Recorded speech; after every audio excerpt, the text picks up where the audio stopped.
जय श्री राम दोस्तों, राधे राधे। मैं हूँ पुष्पा पाठक। जय श्री राम, राधे राधे। मैं हूँ सीमा पांडे और ये है मेरी मम्मी और हम तीनों जन मिलके एक सोहर सुनाएंगे।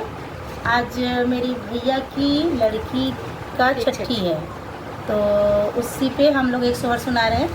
सोहर आपको पसंद आएगा तो वीडियो को लाइक कीजिएगा, शेयर कीजिएगा, कमेंट में बताइए सोहर कैसा लगा और हमारे चैनल एसपी भजन सागर को सब्सक्राइब करें।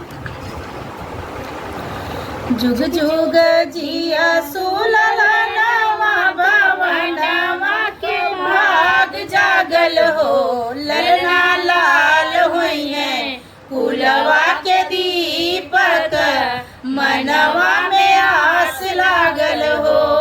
ललना लाल हुई है कुलवा के दीपक, मनवा में आस लागल हो। आजू के दिनवा सुहावन, रतिया लुभावन हो।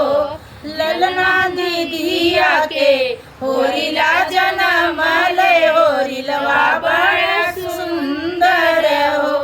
ललना दीदिया के होरिला जनम ले, होरिलवा बड़ा सुंदर हो।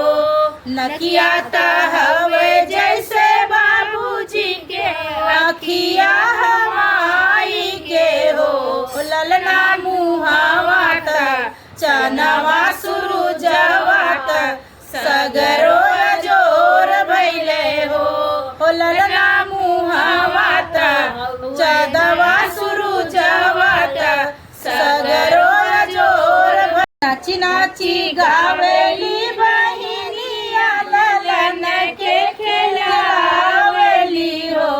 ललना हंसी हंसी टीहू की चलावेली, रस बरसावेली हो।